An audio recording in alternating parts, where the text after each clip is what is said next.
sesi yang ketiga yang berkaitan penulisan kajian dan mensitasi, memparafrase, dan nanti kita akan menyampaikan berkaitan dengan bagaimana melakukan review terhadap penelitian terdahulu yang sesuai dengan penelitian kita. Dan pada bagian berikutnya, Prof. Suci akan menyampaikan hal-hal yang perlu kita perhatikan berkaitan dengan plagiasi, dengan plagiarisme. Ya, karena itu merupakan yang perlu menjadi perhatian kita semua. Saya akan mulai dengan izin untuk bisa share.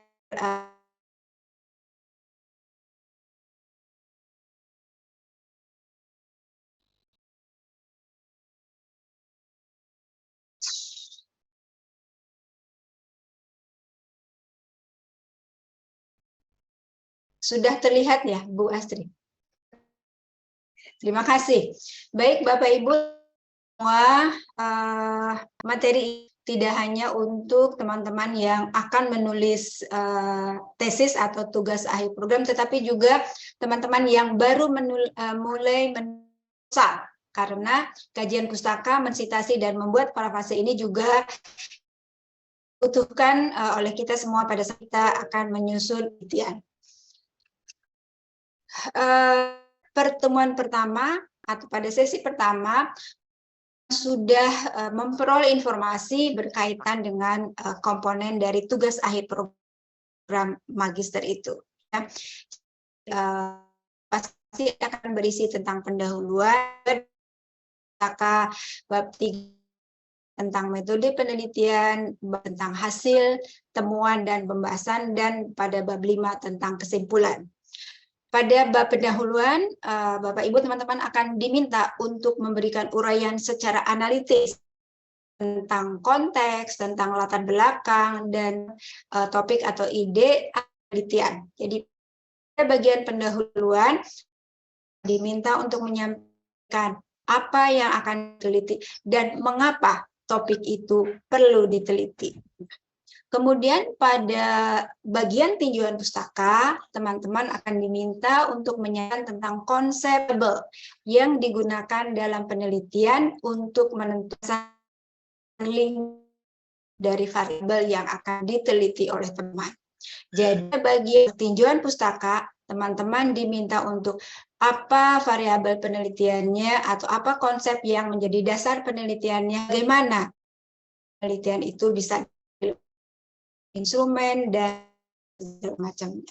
Kemudian di bab 3 tentang metode penelitian, teman-teman diminta untuk menjelaskan metode yang akan digunakan. Teman masih menyusun proposal, tetapi kalau teman-teman sudah menyelesaikan penelitian, maka pada bab 3 ini adalah menjelaskan tentang metode yang sudah digunakan, teknik pengambilan sampel yang sudah dilakukan, dan teknik analisis data yang dilakukan oleh saat menyusun laporan.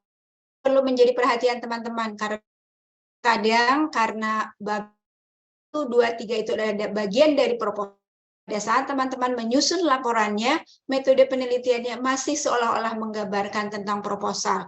Masih metode yang akan digunakan, teknik pengambilan sampel yang akan lainnya. Itu ya, jadi pada bab 3 untuk menjelaskan tentang apa metode yang digunakan dan bagaimana metode tersebut dilaksanakan penelitian. Kemudian pada teman akan diminta untuk melaporkan hasil penelitian sesuai dengan rumusan masalah yang diikuti dengan pembahasan. Yang hal ini menunjukkan kaitan antara hasil penelitian dengan penelitian lainnya dan teori yang mendukung serta dari hasil penelitian tersebut di lapangan. Dan pada bagian yang kelima adalah bab kesimpulan. Di sini teman-teman menyampaikan hasil dari dan rekomendasi berkaitan dengan penelitian yang sudah dilakukan. Sepertinya sudah dibahas secara umum pada sesi yang pertama. Ya. Kita lanjutkan. Nah, sekarang kita akan fokus pada materi tentang kajian atau tinjauan pustaka. Yang perlu menjadi perhatian itu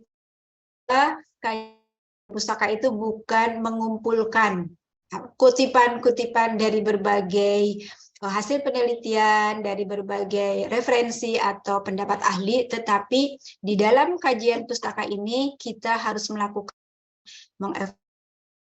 mengidentifikasi dan mensintesis secara kritis berbagai literatur untuk memberikan gambaran yang jelas tentang state of the art dari topik yang diteliti. Nah, dari kajian pustaka ini, teman-teman akan melihat seberapa sih yang diteliti oleh teman-teman, sampai di mana sih saat ini kedudukannya. Itulah yang yang akan diperoleh oleh teman-teman ketika menyusun tinjauan pustaka.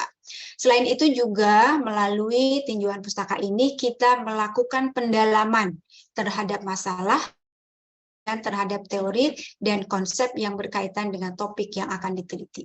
Jadi itu ya teman-teman, apa yang kita lakukan pada tinjauan pustaka ini penting sekali dalam kaitannya untuk menyusun proposal, menyusun tesis kita sehingga lebih bermakna.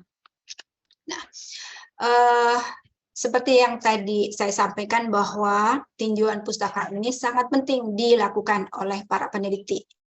Juga sudah disampaikan dengan melakukan tinjauan pustaka, kita dapat menunjukkan state of the art sehubungan dengan topik yang diteliti. Jadi sudah perkembangannya sampai mana nih topik yang akan kita teliti ini, apakah sudah sampai setinggi mana, dan sehingga kita bisa meneruskan apa yang sudah dilakukan sebelumnya. Selain itu, dengan tinjauan pustaka, kita akan dapat menghasilkan landasan teori dan justifikasi perlunya penelitian.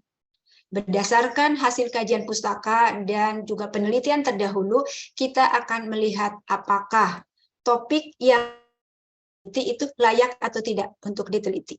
Ya, teorinya seperti apa, kemudian hasil penelitian dilakukan seperti apa, sehingga kita bisa menyampaikan bahwa topik yang kita akan teliti atau topik yang kita teliti itu adalah benar-benar memiliki landasan dan itu perlu diteliti. Kemudian juga melalui kegiatan tinjauan pustaka, kita dapat menentukan teori yang kita gunakan di dalam melakukan analisis terhadap variabel atau topik penelitian yang akan kita teliti. Tentu dengan berdasarkan teori yang sesuai, berdasarkan hasil penelitian sebelumnya, kita akan dapat menentukan hipotesis atau jawaban sementara terhadap penelitian yang kita ajukan, dan juga kita akan dapat menentukan penelitian apa yang harus kita lakukan, termasuk di dalamnya instrumen penelitian. Selain itu, melalui tinjauan pustaka juga itu kita dapat membatasi ruang lingkup atau bidang kajian kita. Karena kita tahu bahwa satu topik itu kalau dilihat dari berbagai sudut akan sangat-sangat luas, dan kita tidak mungkin dapat penelitian khususnya untuk teman-teman di dalam menyelesaikan studi. Sehingga dengan melakukan tinjauan pustaka, kita kira-kira bagian mana atau bidang kajian yang sebelah mana yang teliti untuk penyelesaian studi ini. Selain itu juga dapat melihat hubungan topik yang diteliti dengan penelitian sebelumnya. Nanti ini akan secara lebih berkaitan dengan bagaimana kita mereview penelitian sebelumnya kaitannya dengan topik yang akan kita teliti. Nah, dengan kita melihat berbagai penelitian yang sudah dilakukan sebelumnya yang berkaitan dengan topik penelitian dari replikasi, dari duplikasi penelitian yang serupa. Karena kalau kita melakukan penelitian yang sama, yang tidak ada bedanya dengan penelitian-penelitian sebelumnya, maka penelitian kita tidak akan memiliki nilai tertentu. Ya. Nah, selain itu juga, selain kita terhindar dari replikasi, juga dengan mengkaji dari penelitian-penelitian sebelumnya, dapat melihat kira-kira di sebelah mana yang masih perlu kita teliti dari hal-hal yang sudah diteliti sebelumnya yang sesuai dengan topik yang tertarik untuk kita teliti. Jadi kita bisa melihat gap antara penelitian-penelitian sebelumnya dengan keadaan sekarang, sehingga kita bisa melihat bahwa topik inilah yang perlu kita teliti di bidang sebelah mananya atau di lingkup sebelah mananya. Jadi teman-teman cukup penting ya untuk kita melakukan tinjauan pustaka. Sekali lagi, tinjauan pustaka ini hasilnya itu tidak hanya digunakan oleh teman-teman di bab 2, ya di bab 2, tetapi pada saat latar belakang teman melakukan kajian pustaka, karena di situ ada dasar teori yang menunjukkan betulnya atau menunjukkan alasan mengapa topik itu perlu diteliti. Jadi mulai dari bab 1 teman-teman itu sudah melakukan kajian pustaka baik untuk pendapat ahli maupun juga hasil-hasil penelitian yang bisa dijadikan landasan oleh teman-teman untuk menunjukkan bahwa topik yang akan teman-teman teliti itu memang layak untuk diteliti. Beberapa hal yang menunjukkan pustaka. Kemudian apa sih yang harus kita lakukan, langkah apa yang kita perlu lakukan di dalam melakukan tinjauan pustaka? Pertama adalah kita perlu mencari literatur yang relevan, kemudian itu kita memilih sumbernya yang spesifik, dan setelah itu kita mengidentifikasi artikel atau topik yang dibahas tentang bagaimana, dan juga melihat apa gap adanya perbedaan dengan yang sudah ada. Kemudian setelah kita membaca temanya, kemudian dan sebagainya, maka kita akan membuat outline. Jadi outline-nya itu bisa dalam bentuk kronologis, urutan waktunya, kemudian atau dalam bentuk tematik, atau dalam bentuk metode secara berdasarkan atau berdasarkan teori yang menjadi landasan dari masing-masing literatur atau referensi yang kita baca. Nah, berdasarkan itu semua, baru kita bisa menyusun tinjauan pustaka. Pada literatur yang relevan, sepertinya sesi kedua ya, Bu Astri ya, sudah dibahas tentang bagaimana cara searching ya, untuk mencari sumber-sumber untuk literatur ya. Jadi yang perlu dilakukan oleh teman-teman, pasti teman-teman sudah punya topiknya, sudah jelas topiknya seperti apa. Nah, nanti kemudian kita lihat kata kuncinya, karena kata kunci itu yang akan digunakan oleh teman-teman untuk mencari literatur, apakah itu di Google Scholar, apakah itu di Review, atau di EBSCO, atau di Open Knowledge Maps, atau di Digital Library.com. Jadi yang penting topiknya apa, kemudian teman-teman melihat kata kuncinya apa. Ini kata kuncinya biasanya berkaitan dengan variabel penelitian yang dilakukan oleh teman-teman. Itu ya. Jadi yang pertama adalah cari literatur yang relevan. Kemudian yang adalah yang spesifik, bahwa ada 2 kategori dari literatur, yaitu yang pertama sumber primer dan sumber sekunder. Sumber primer itu adalah data langsung yang bisa kita kita peroleh, dan yang menjadi sumber primer adalah artikel hasil penelitian. Karena apa? Karena itu sumber berasal dari seperti itu, dan juga dalam bentuk sumber sekunder bisa dalam bentuk buku dan sebagainya. Setelah kita tahu bahwa yang diutamakan bahwa kita harus melakukan kajian literatur tentu dari sumber sumber yang pertama ya, yang belum diolah oleh siapapun, tetapi itu yang seperti itu. Kemudian setelah itu kita harus mengevaluasi dan memilih literatur yang relevan dengan topik. Jadi judulnya itu bisa sama, tetapi ternyata setelah kita baca bukan itu yang ingin kita teliti, yang seperti itu. Nah, kita perlu mencari literatur yang kredibel, yang dapat dipercaya. Setelah kita tahu bahwa inilah yang sumber primer, artikel atau buku yang perlu kita baca, maka setelah itu baca untuk melihat apakah isinya relevan dengan topik, dengan variabel yang kita teliti. Setelah kita memiliki sumber, kemudian kan kita baca. Kita sudah punya artikel yang akan kita baca, kita sudah punya buku yang akan kita baca. Pertama yang perlu menjadi perhatian itu adalah, kalau di dalam artikel, kita lihat pertanyaan penelitiannya, kemudian metode penelitiannya, dan itu yang utama yang harus kita lakukan untuk artikel yang akan kita baca itu sesuai dengan topik yang akan kita teliti. Setelah tahu itu, kemudian kita lihat dari kekuatan dan keterbatasan artikel yang kita baca itu. Kita lihat trennya, apakah yang diteliti itu memang sedang tren, sedang lagi lagi banyak dibahas, apakah atau belum diteliti sebelumnya, apakah ada konflik kontradiksi antara artikel yang satu dengan artikel kaitan dengan penelitiannya itu. Kemudian juga melihat dari sisi pembahasannya, kita lihat ada nggak dari pembahasan itu yang mendukung kita bahwa kita perlu melakukan penelitian dalam topik itu tetapi dalam hal yang lainnya, sehingga di sini kita bisa menentukan posisi penelitian kita. Penelitian kita itu akan menjelaskan lebih lanjut atau misalnya akan menguji apa yang sudah dihasilkan dari penelitian itu untuk di tingkat yang lebih luas. Setelah itu maka kita perlu dan memperhatikan hubungan antar berbagai sumber.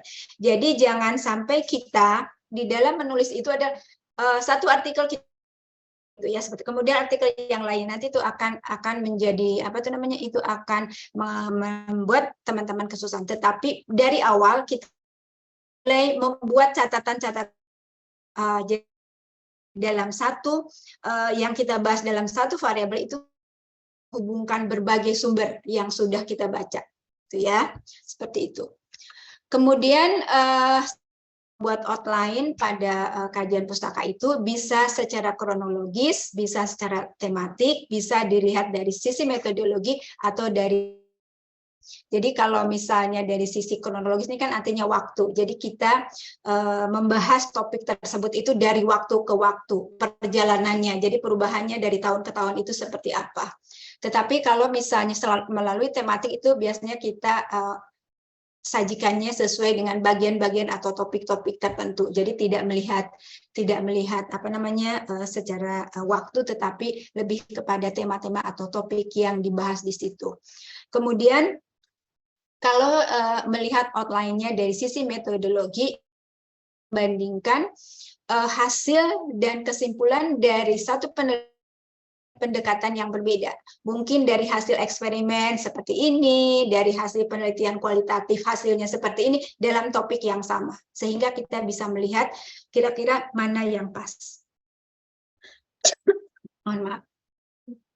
Kemudian bisa dilihat dari sisi teorinya. Nah, kalau ini kita melihat bahwa teorinya seperti apa, modelnya seperti apa, kemudian definisi dan konsep kunci dari masing-masing topik atau masing-masing variabel yang akan kita bahas di dalam penelitian itu.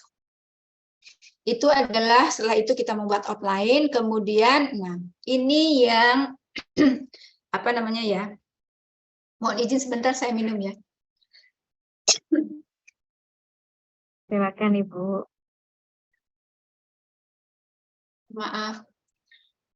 Silakan Ibu. Ini adalah pekerjaan yang cukup yang cukup memerlukan keterampilan di sini karena kita sudah membaca, kita sudah membuat online, langkah berikutnya kita meringkas dan mensintesis apa-apa yang sudah kita catat itu dalam topik atau variabel yang sama, sehingga kita punya dari beberapa bisa meringkas dan menjadikan satu kesimpulan. Kita melakukan analisis dan kita menginterpretasikan apa yang sudah kita ringkas dan kita sintesiskan. Kemudian kita evaluasi secara kritis. Apakah pendapat-pendapat ini akan kita gunakan atau tidak sesuai? Kan kita tidak akan menggunakan karena setelah disintesis tidak pas dengan topik. Setelah itu, setelah kita semua itu barulah kajian pustaka dengan struktur yang baik. Jadi cukup proses yang harus supaya bisa menulis tinjauan pustaka struktur yang baik. Nah, dari tadi bisa kita lihat bahwa ada beberapa keterampilan yang harus kita miliki untuk dapat membuat tinjauan pustaka yang terstruktur secara sistematis dan koherens. Pertama yang tadi, kemampuan berpikir kritis, karena kita kritisi apa yang kita baca, apakah penelitian, apakah itu dari buku sebagai teori. Kemudian juga berdasarkan itu kita juga harus mampu mensintesis mensintesis informasi yang sama dari berbagai sumber sehingga kita memiliki satu pernyataan yang utuh tentang topik atau variabel yang akan kita teliti. Kemudian seperti tadi, kita juga perlu memiliki kemampuan untuk bisa membuat mengatur analisis itu tampaknya susah, tetapi kalau sudah terbiasa sedikit demi sedikit, kalau sering dilakukan, kemampuan itu akan berkembang dan akan dapat dimiliki oleh teman-teman semua.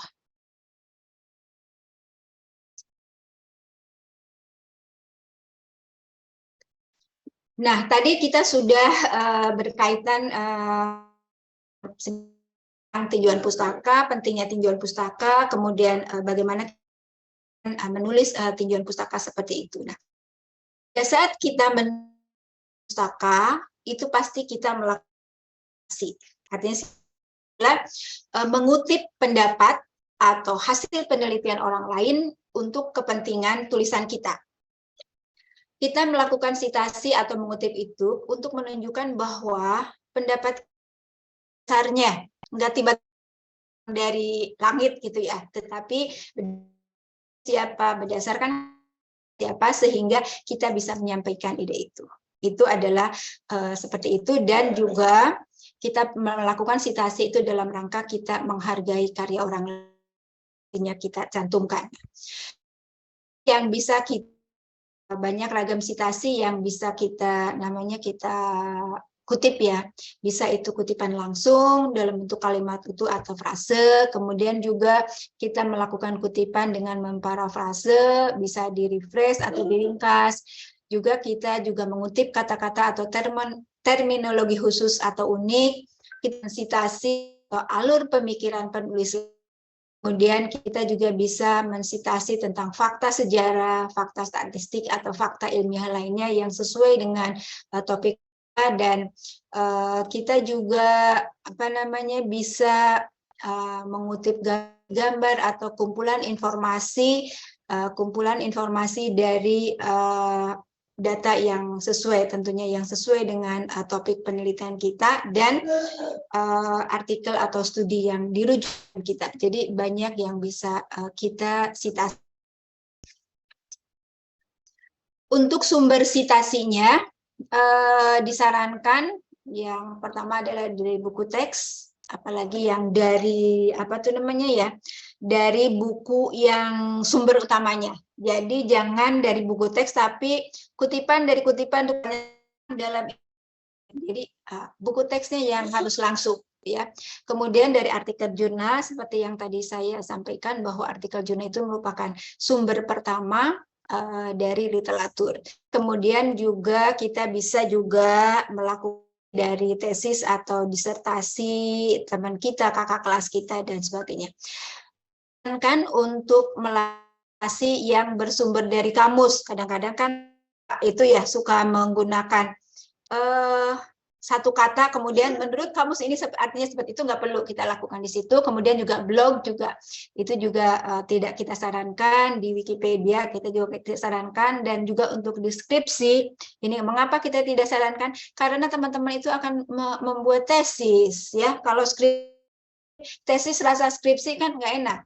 Mendingan tesis rasa disertasi, ya, lebih oke, ya. Jadi kenapa kita meminta bahwa teman-teman tidak disarankan untuk mengambil referensi dari skripsi adik-adik kita atau skripsi yang sebelumnya, ya, supaya tesis kita ada rasa disertasi. Oke.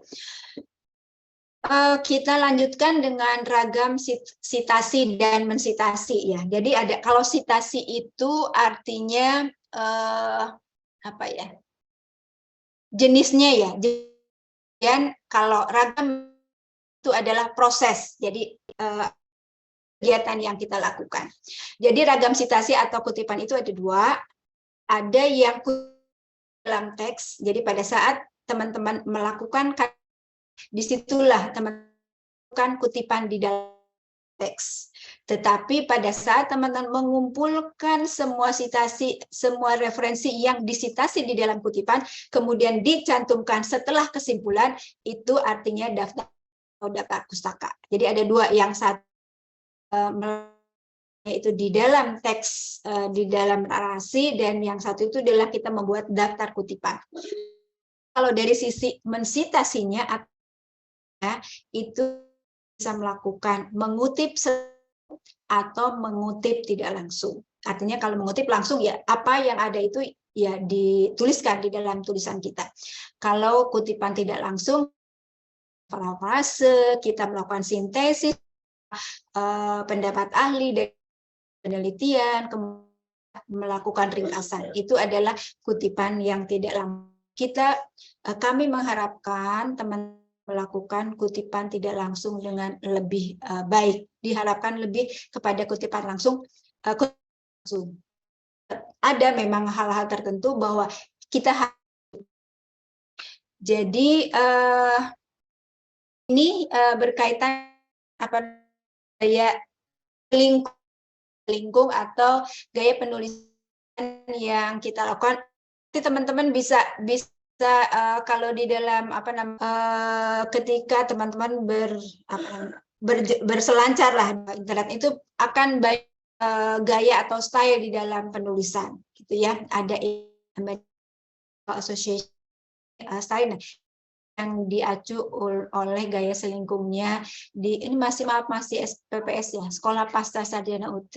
Tetapi juga mungkin akan menemukan itu stylenya MLA, jadi Modern Language Association. Ada juga stylenya nanti akan berbeda. Oh, tetap ada juga yang Chicago and Turabian style.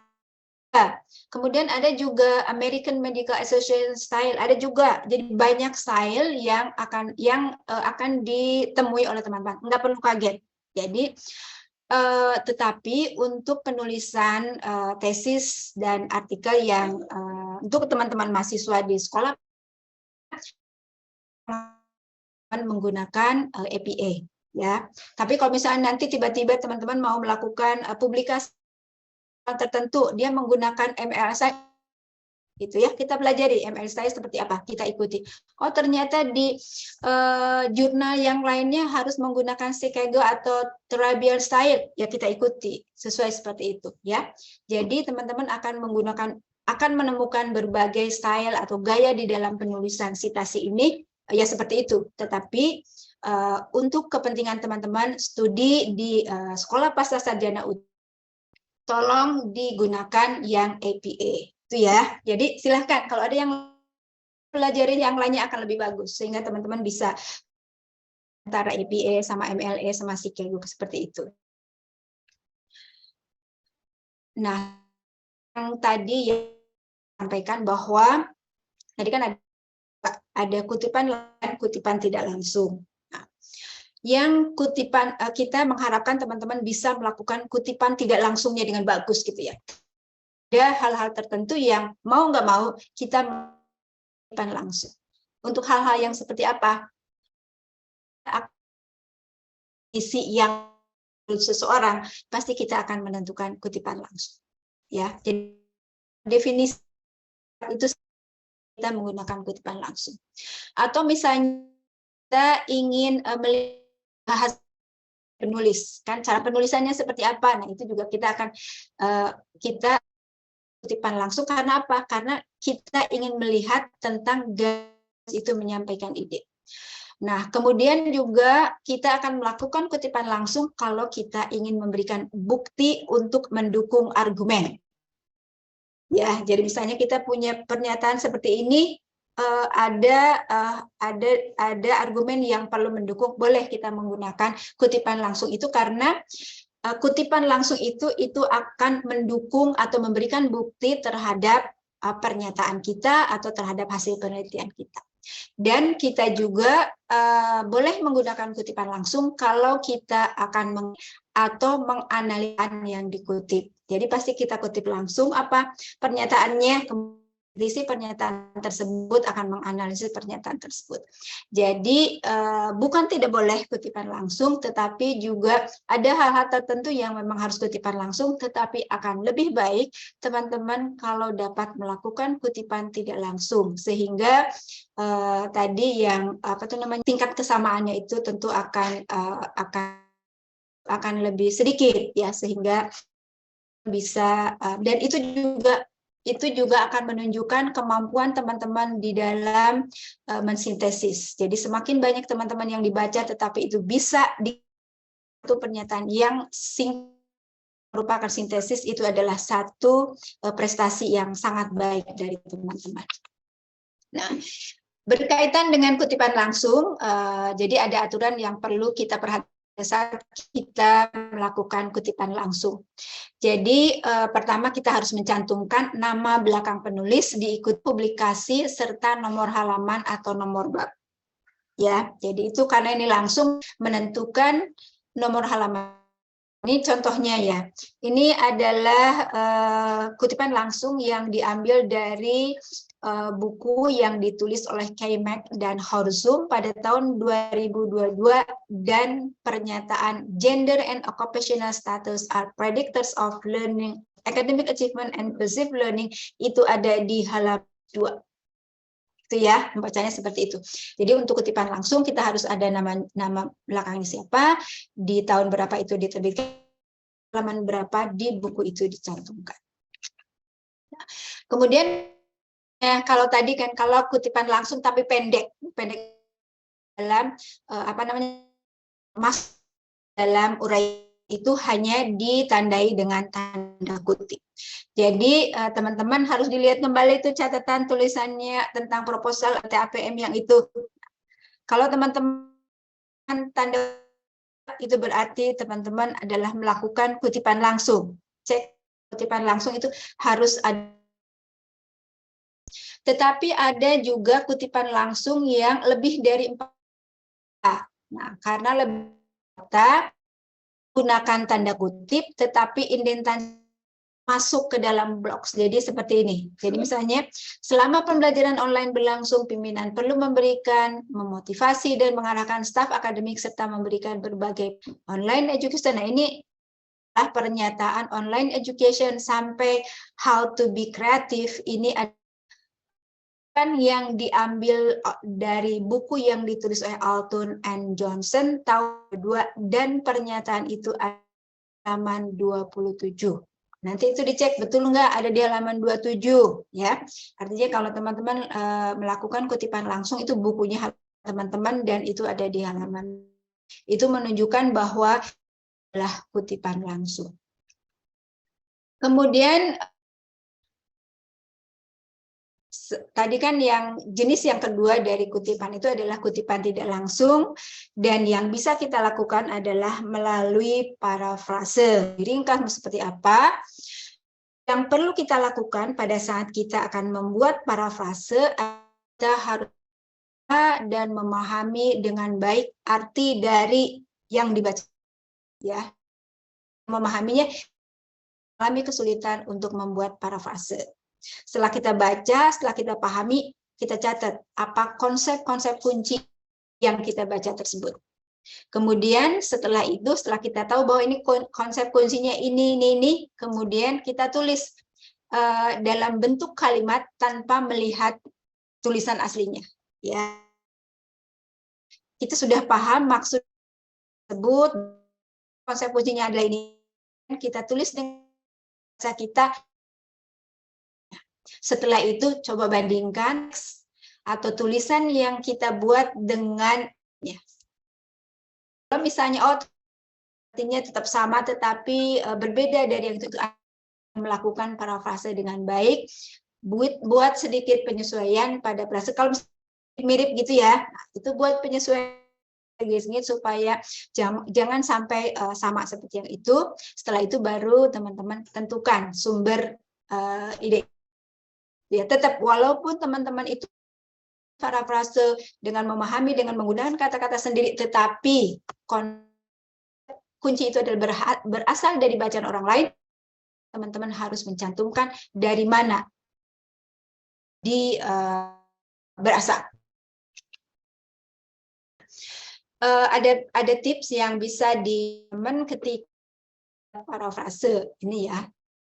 Tapi harus pintar-pintar juga teman-teman ya.